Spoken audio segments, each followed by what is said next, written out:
Assalamualaikum dan salam sejahtera. Anda bersama saya Budi Syetawah Hanafi dalam Berita Pagi.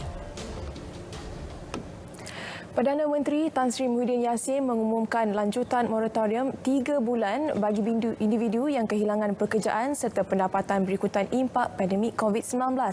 Manakala yang selebihnya kerajaan bakal melaksanakan pendekatan bersasar. Pertama, bagi individu yang kehilangan pekerjaan pada tahun 2020 dan masih belum mendapat pekerjaan baru, anda akan menikmati moratorium lanjutan bersasar untuk tempoh 3 bulan. Selepas 3 bulan, tempoh moratorium boleh dilanjutkan oleh bank-bank bergantung pada situasi individu masing-masing.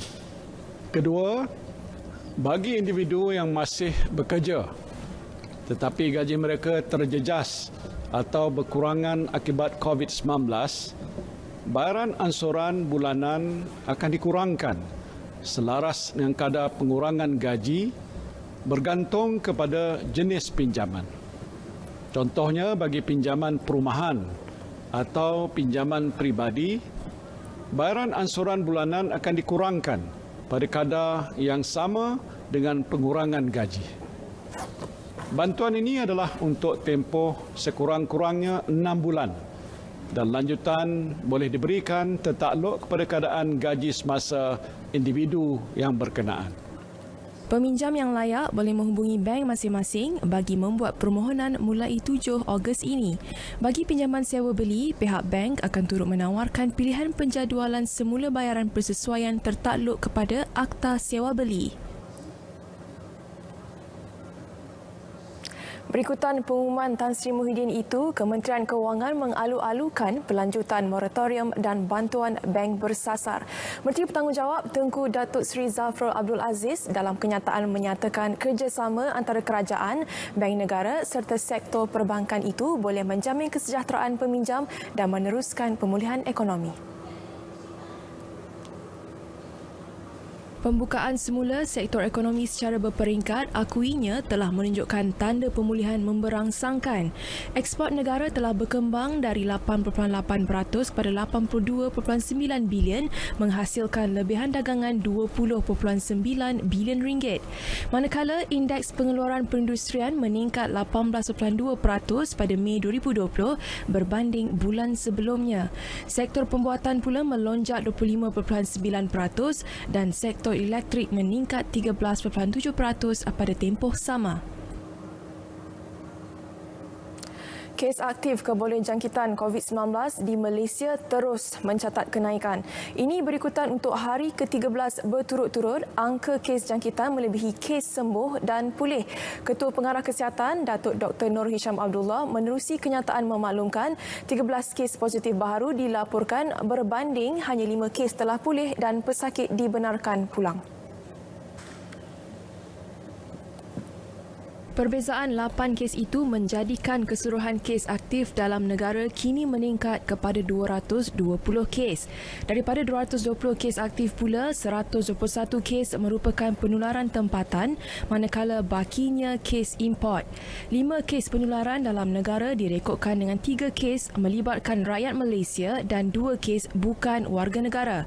Baki 8 lagi kes yang dilaporkan adalah kes import melibatkan 4 warga negara Malaysia dan 4 bukan warga negara. Sehingga kini hanya 2 kes positif COVID-19 sedang dirawat di unit rawatan rapi dengan 1 kes memerlukan bantuan pernafasan, manakala tiada penambahan kes kematian. Kementerian Kesihatan mengisytiharkan sekolah sebagai kawasan yang selamat dan bebas COVID-19. Ketika menyatakan perkara itu, Datuk Dr. Nur Hisham mengesahkan kementerian tidak mengesan kes positif COVID-19 di kawasan sekolah sejak sesi persekolahan bersambung semula. Dan sekarang ni sekolah tu ialah satu risiko juga, tapi kita boleh uruskan risiko tersebut. Dan kalau ada kes yang dikesan di sekolah, saya kita akan tutupkan sekolah tersebut. Tapi kalau kita tak benarkan sekolah untuk berfungsi sampai bila, itu yang isu itu. Tapi kalau kita lihat daripada 10 Jun sampai hari ini, tak ada kes yang dikesan di sekolah. Jadi masih sekolah ialah kawasan yang selamat. Kita pastikan kita jaga SOP, kita jaga cara kita berinteraksi dalam sekolah dan menggunakan peraturan yang sedia ada. Bercakap dalam sesi libat urus bersama media di Putrajaya, beliau menjelaskan pihaknya sedang berbincang dengan Kementerian Pendidikan bagi mengeluarkan garis panduan prosedur operasi standard SOP untuk mengelakkan kesesakan di luar sekolah, terutamanya selepas sesi pembelajaran tamat. KKM juga sedang bekerjasama dengan Kementerian Pendidikan untuk memasukkan aspek kesihatan awam sebagai silibus pendidikan. Sementara itu, ditanya berkenaan vaksin COVID-19, Datuk Dr. Nur Hisham berkata vaksin tersebut masih dalam peringkat kajian fasa ketiga dan Malaysia tidak dipilih untuk menjalankan kajian berkenaan. 238 individu ditahan atas kesalahan ingkar arahan Perintah Kawalan Pergerakan PKP. Ini menjadikan angka mereka yang meremehkan arahan PKP pemulihan sejak seminggu lalu melebihi 2,100 orang.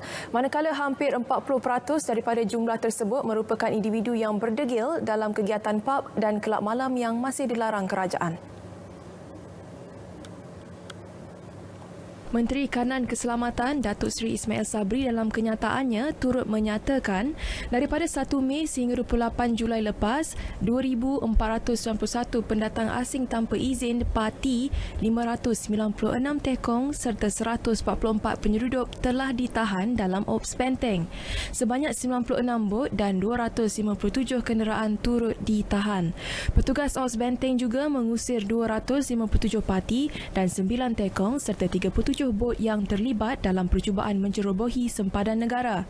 Selain itu, pihak berkuasa telah membuat 62 sekatan jalan raya operasi benteng di seluruh negara dan memeriksa 28,589 kenderaan bagi mengekang kemasukan terutamanya di lorong-lorong tikus. Lembaga Pembangunan Industri Pembinaan Malaysia CIDB pula mendapati 24 tapak binaan dalam pemeriksaan telah patuh prosedur operasi standard SOP manakala 4 tapak binaan gagal mematuhinya. Keseluruhannya dari 20 April sehingga Selasa lepas, angka kumulatif tapak binaan yang mematuhi SOP adalah 3,503 tapak binaan, manakala 572 tapak binaan lagi tidak patuh SOP dan diberi amaran. CIDB turut mengarahkan 19 tapak binaan ditutup kerana tidak mematuhi SOP. Penjualan tiket pengangkutan awam di Terminal Bersepadu Selatan TBS Bandar Tasik Selatan sempena Ailadha tempoh Perintah Kawalan Pergerakan Pemulihan PKPP hanya laris 50 hingga 60% sahaja ketika ini. Ini kerana penjualan tiket pulih berbanding penjualan sewaktu tempoh PKPB hanya 5% ekoran penularan wabak COVID-19 ini. Pengarah Urusan Maju Terminal Management and Services TMAS TBS Roslan Sharif memberitahu pihaknya melihat implikasi penjualan tiket terjejas hanya ke destinasi pelancongan sahaja berbanding destinasi pilihan lain. Saya rasa penjualan tu saya rasa belum lagi mencapai apa yang apa sebelum Covid ni. Sebelum Covid ni kami menjalankan penjualan tiket lebih kurang dalam hari biasa lebih kurang dalam 17 hingga 20 ribu tiket sehari. Tapi sekarang ni tak sampai 12,000 pun. Tambahnya, pelepasan bas hanya 1,450 berbanding ketika ini pelepasan bas 700 sahaja sehari. Selain itu, TBS sentiasa mewajibkan pengguna memakai pelitup muka sebelum memasuki bangunan itu selain cecair basmi juga disediakan 15 pintu masuk di terminal itu. Pada masa yang sama, pihak TBS juga sentiasa membuat sanitasi 2 kali sehari semua peralatan, eskalator, lift, tempat duduk juga sekitar terminal itu. Selain itu, beliau menggalakkan orang ramai pembelian atas talian memudahkan urusan pembelian tiket. Beliau ditemui media selepas perasmian Ops Terminal dengan kerjasama agensi anti dadah kebangsaan AADK yang dihadiri Ketua Pengarah AADK Datuk Seri Zulkifli Abdullah di Ibu Negara. Agensi Anti Dadah Kebangsaan AADK menjalankan ujian saring air kencing ke atas setiap pemandu bas ekspres menerusi Ops Terminal. Saringan dijalankan sebelum pemandu bas bergerak ke destinasi masing-masing. Ketua Pengarah AADK, Datuk Sri Zulkifli Abdullah menjelaskan ujian air kencing melibatkan 50 pengusaha bas dan berjalan serentak di 25 terminal seluruh negara. Langkah itu bertujuan mengurangkan kadar kemalangan dalam kalangan pemandu bas disebabkan penyalahgunaan dadah. Kita lebih kepada deterren, pencegahan dan kesedaran. Supaya mereka tahu, dan kita juga nakkan pengusaha-pengusaha bas tu tahulah tanggungjawab mereka sebagai majikan kena prihatin terhadap aspek ini dan bukan sahaja untuk mengawal keuntungan lah. Ya. Jadi kita tak naklah dia nak kejar trip kan. Selalunya berlaku dalam lori, pemandu-pemandu lori kadang-kadang dia nak kejar trip. Dia lagi banyak trip dia buat, lagi banyaklah dia dapat. Jadi dia merasakan apabila dia kejar trip ni dia nakkan ketahanan. Jadi itulah kadang-kadang salah nasihat lah. Orang kata kalau nak tahan, makanlah pil kuda ke, makanlah pil itu dan sebagainya kan. Jadi yang itu yang menyebabkan mereka ni terjebak lah. Kita nak elakkan yang itulah. Datuk Sri Zulkifli melancarkan OPS Terminal di Terminal Bersepadu Selatan TBS Kuala Lumpur. Operasi dijalankan hingga 5 Ogos depan. Berdasarkan statistik tahun lepas, 14 daripada 3,505 pemandu bas ekspres disahkan positif dadah pada OPS Tahun Baharu Cina. Manakala bagi OPS Raya, seramai 8 daripada 3,046 pemandu bas positif dadah. 1.7 juta kenderaan bakal menggunakan semua lebuh raya Kendalian Plus termasuk lebuh raya Pantai Timur 2 bagi perjalanan bersempena Aldi Adha. Aliran trafik meningkat 30% berbanding 1.2 juta kenderaan pada hari biasa. Plus telah mengeluarkan jadual waktu perjalanan TTA bagi pelanggan lebuh raya laluan dari Kuala Lumpur, Selangor menuju ke Perlis, Kedah, Pulau Pinang, Utara Perak dan Johor. Pengguna laluan ini dinasihatkan memasuki lebuh raya sebelum pukul 10 pagi. Manakala pelanggan yang menuju ke negeri lain disaran memasuki lebuh raya selepas 2 petang bermula semalam hingga 30 Julai. Bagi perjalanan pulang semula ke Lembah Kelang antara 1 hingga 3 Ogos, pengguna dari semua negeri dinasihatkan akan memasuki lebuh raya sebelum pukul 9 pagi.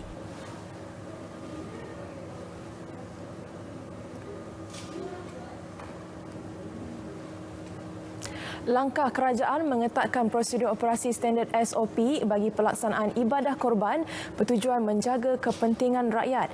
Pengerusi Yayasan Nasar, Datuk Dr. Nasharuddin Mat Isa berpandangan peraturan seperti menghadkan jumlah sembelihan juga bilangan petugas ketika melakukan ibadah korban wajar dipatuhi. Jadi apabila ianya diperkenalkan SOP ini dalam konteks untuk menjaga masalah kita sebagai rakyat, sudah tentulah kita sebagai rakyat harus akur. Dan paling penting lagi, bukan saja akur tapi melaksanakan ianya dalam bentuk praktikal, kerana sesungguhnya ianya tidak diadakan melainkan untuk menjaga kepentingan kita bersama dalam rangka kita sedang masih lagi berhadapan dengan peperangan dalam konteks menangani penularan virus COVID-19 ini. Bagi syarikat pengendali ibadah korban, Izi Kurban Sdn Bhd, mereka akur dan patuh arahan kerajaan demi kebaikan bersama. Namun berkaitan dengan penularan wabak COVID-19 ini, kita terpaksa akur dan mematuhi beberapa SOP dan prosedur yang telah ditetapkan oleh pihak kerajaan. Bagi Izi Kurban, ini adalah satu langkah yang terbaik demi menjaga dan memendung penularan wabak COVID-19 ini. Kami juga telah menyediakan prosedur khusus untuk sembelihan dan juga agihan. Di samping itu, kami juga mendapatkan kebenaran daripada pihak berwajib seperti Jabatan Veterina, JAKIM dan juga Majlis Agama Negeri. Isnin lepas, Menteri Kanan Keselamatan Datuk Seri Ismail Sabri Yaakob mengumumkan jumlah haiwan korban tidak melebihi 10 ekor bagi satu-satu lokasi. Ibadah korban juga perlu dilakukan di masjid dan surau termasuk lokasi korban yang dibenarkan pejabat agama daerah dan pihak berkuasa tempatan. 20 individu dibenarkan mengendalikan urusan penyembelihan seekor haiwan.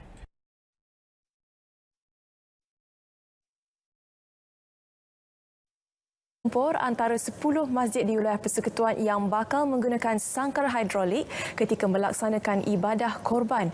Imam Besar Masjid Wilayah Persekutuan Muhyiddin Aziz memberitahu selain sangkar, kaedah biasa juga digunakan untuk penyembelihan kesemua 6 ekor lembu di masjid berkenaan bermula Jumaat ini.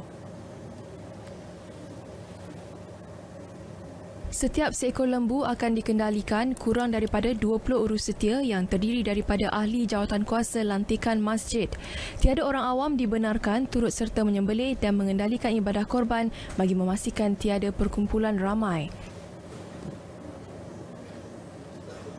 Kepada pihak yang nak melaksanakan korban ini, melihat kepada keluasan yang ada di masjid, surau dan sebagainya, dan digalakkan sekiranya tidak mempunyai kawasan yang mencukupi, boleh melakukan sembelihan di pusat-pusat sembelihan di bawah Jabatan Veteriner ataupun sama ada pihak swasta ataupun Jabatan Veteriner sendiri, dan ini akan membantu supaya pelaksanaan ibadah korban itu dilaksanakan dengan baik.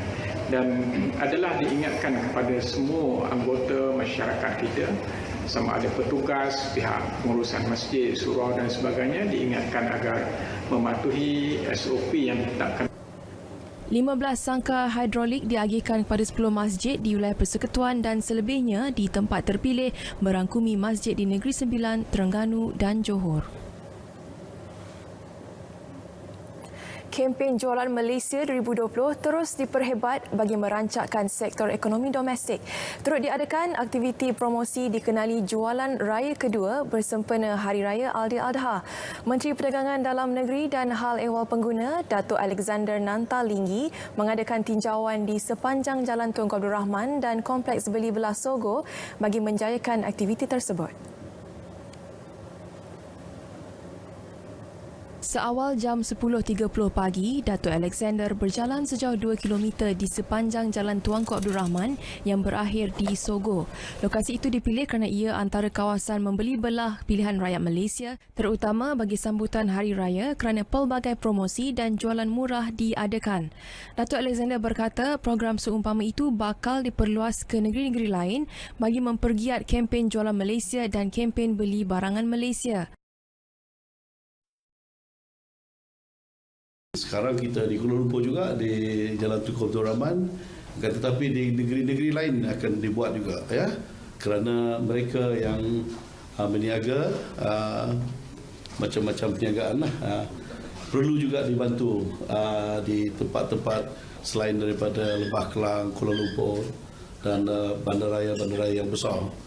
Jadi sepanjang tahun ada program, sehingga pekan kecil pun ada kita rancangkan untuk program-program sebegini rupa. Matlamat yang utama adalah supaya kita dapat menggerakkan ekonomi kita melalui local consumption. Jadi sebab itulah kita ada kempen Beli Barangan Malaysia. Terdahulu, Datuk Alexander melancarkan kempen Beli Barangan Malaysia peringkat wilayah persekutuan di Ibu Negara. Program mendapat kerjasama Kementerian Wilayah Persekutuan, Dewan Bandaraya Kuala Lumpur DBKL serta Persatuan Peruncit Batu Rod Bara.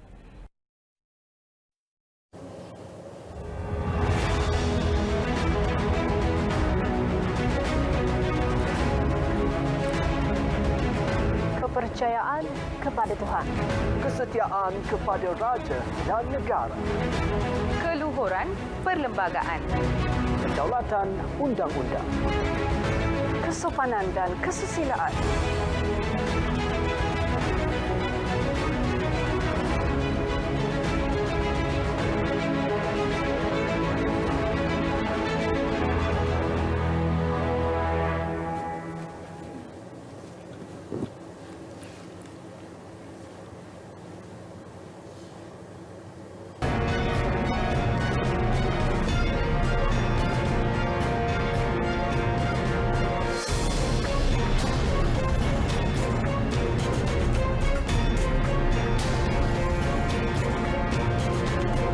Berita Parlimen mulai 13 Julai 2020 setiap Isnin hingga Khamis 10.30 malam di saluran Berita RTF dan TV1.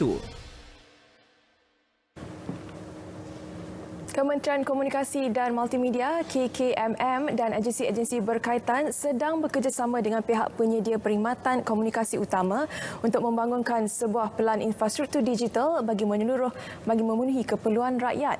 Menterinya Datuk Saifuddin Abdullah memberitahu perancangan sedang dibincangkan dalam Makmal Infrastruktur Digital Negara Makmal IDN sejak 13 Julai lepas dan dimudah cara Suruhanjaya Komunikasi dan Multimedia MCMC.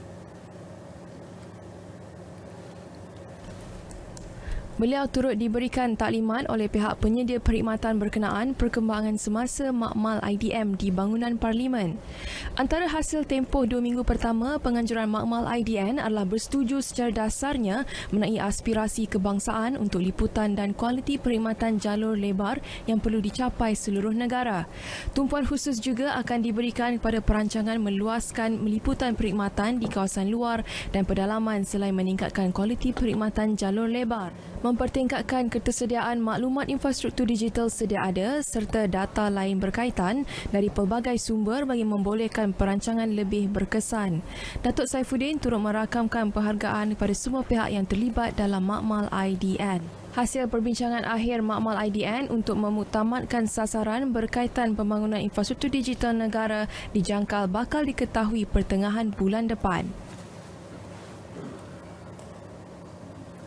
Penggiat industri kreatif yang terjejas akibat COVID-19 boleh mengemukakan permohonan pelbagai skim dan inisiatif di bawah Pelan Jana Semula Ekonomi Negara Penjana mulai bulan ini. My Creative Ventures yang diberi mandat bakal memfokuskan 10 sektor kecil di bawah industri kreatif untuk diberi geran dan pinjaman.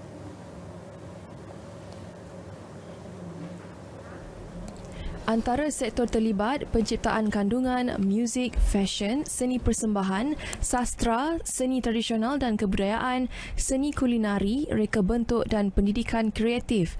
Ketua Pegawai Operasi My Creative Ventures, Riza Sayan, berharap penggiat seni memanfaatkan sepenuhnya kemudahan yang disediakan. Asas My Creative ni memang kami nak mengangkat darjat industri kreatif. Tak kisahlah you daripada industri mana, konten ke, visual art ke, literature ke, design, music, semualah actually sama. Memang kita nak mengangkat darjat penggiat-penggiat seni. Sebab tu kita masa kita bagi loan ke ataupun bagi grant, kita memang menggalakkan dia orang jadi macam entrepreneur. Dia boleh sustainable, boleh mampan. So kalau dia buat perniagaan, dia orang boleh kami harap boleh menembusi bukan setakat domestik tetapi pasaran antarabangsa juga. Antara skim inisiatif yang ditawarkan adalah geran acara langsung, geran pemasaran digital, skim padanan pelaburan serta pinjaman mudah faedah rendah. InsyaAllah saya berharaplah actually My Creative akan dapat memberi sumbangan yang besar kepada industri kreatif dalam segi bagi kemudahan keuangan dalam bentuk loan ataupun bentuk equity, so that kita boleh sama-sama berkembang, grow dengan industri kreatif ni dengan secara mapan jadi. Sebab kita nak buat macam Korea, dia ada Coca, dekat Britain ada kartun macam-macam, dekat US, Malaysia boleh buat, so kita boleh buat actually.